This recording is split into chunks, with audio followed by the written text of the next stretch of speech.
Friends, ఈరోజు Sunday special chicken fry recipe చేసుకుందాం. దీనికి పాన్లో 1 కప్పు ధనియాలు, కొంచెం లవంగాలు, కొంచెం చెక్క, కొంచెం జీలకర్ర అన్నీ యాడ్ చేసుకొని బాగా ఫ్రై చేసుకోవాలి. కొంచెం దోరగా వేగేలా చూసుకోండి. అవి కొంచెం వేగిన తర్వాత తీసి మిక్సర్ జార్లో వేసుకోవాలి. మిక్సర్ జార్లో వేసుకొని మసాలా లాగా ప్రిపేర్ చేసుకోవాలి. ఇలా చేసుకుంటే టేస్ట్ చాలా బాగుంటుంది. బయట గరం మసాలా కంటే మనం ఇంట్లో ప్రిపేర్ చేసిన మసాలా బాగుంటుంది. కాబట్టి ఇలా వేసుకున్న దాన్ని ఒక బౌల్లో తీసి పక్కన పెట్టుకోండి. ఇప్పుడు స్టవ్ ఆన్ చేసి ప్యాన్లో ఆయిల్ తీసుకోవాలి. ఆయిల్ హీట్ అయిన తర్వాత నేను ఇక్కడ సోంపు వేసాను కొంచెం ఫ్లేవర్కి. మీకు వద్దంటే స్కిప్ చేసుకోవచ్చు.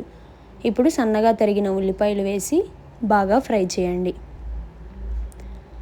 గోల్డ్ కలర్లో వచ్చేంత వరకు ఫ్రై చేస్తూనే ఉండండి. గరిటెతో కలుపుతూ ఉంటే తొందరగా ఫ్రై అవుతాయి. అలా ఫ్రై అవుతున్నప్పుడు గోల్డ్ కలర్లోకి వస్తాయి. ఇలా కలర్ మారేటప్పుడు కొంచెం కరివేపాకు, 2 పచ్చిమిర్చి యాడ్ చేసుకొని బాగా కలుపుకోండి. కొంచెం మీడియం ఫ్లేమ్లో పెట్టుకోండి, తొందరగా వేగుతాయి ఉల్లిపాయలు.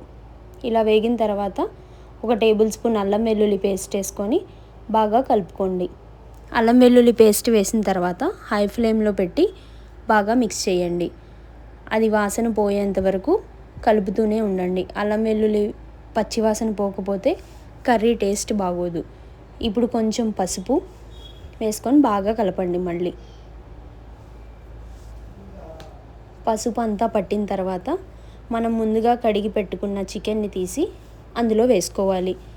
ముందుగా చికెన్ కడుక్కున్నప్పుడే నిమ్మకాయ జ్యూస్ వేసి నానబెట్టుకోవాలి 1 అవర్.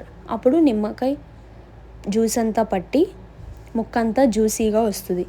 మీరు తినేటప్పుడు ముక్కంతా జ్యూసీగా ఉంటుంది. కాబట్టి నిమ్మకాయ వేసి 1 అవర్ నానబెట్టుకోండి. ఇప్పుడు చికెన్ వేసిన తర్వాత బాగా కలుపుకోండి. కొంచెం గ్రేవీకి పెరుగు యాడ్ చేసుకోండి. ఇక్కడ పెరుగు వేసుకొని బాగా ముక్కలు మొత్తం పట్టేలాగా కలుపుకోండి. అలా కలిపిన తర్వాత వాటర్ అంతా పైకి వస్తూ ఉంటుంది.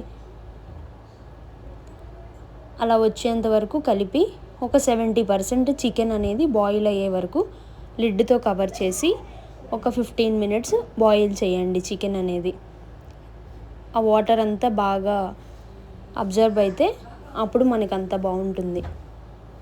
ఇప్పుడు ఇలా పెరుగు మీద వాటర్ వస్తుంది కదా, అదంతా అబ్జర్వ్ అయిపోద్ది. అప్పుడు తీసి చూస్తే చికెన్ 70% బాయిల్ అయింది. ఇప్పుడు మనం ప్రిపేర్ చేసుకున్న గరం మసాలా, 2 టేబుల్ స్పూన్స్ కారం, మీకు కొంచెం స్పైసీనెస్ కావాలనుకుంటే ఇంకొంచెం కారం ఎక్స్ట్రా యాడ్ చేసుకోండి. నేను ఇక్కడ 2 టేబుల్ స్పూన్స్ వేసాను. కొంచెం ఫ్రైకి కదా, మీకు కావాలనుకుంటే వేసుకోండి. కొంచెం రుచికి సరిపడా ఉప్పు వేసుకోండి. అన్నీ వేసుకొని బాగా కలుపుకోవాలి. మళ్ళీ ముక్కకి బాగా పట్టేలాగా కలుపుకోండి. ఇందాక 70% ఉడికిచ్చాం కదా, ఇప్పుడు ఇంకొక 30% బాయిల్ చేయండి.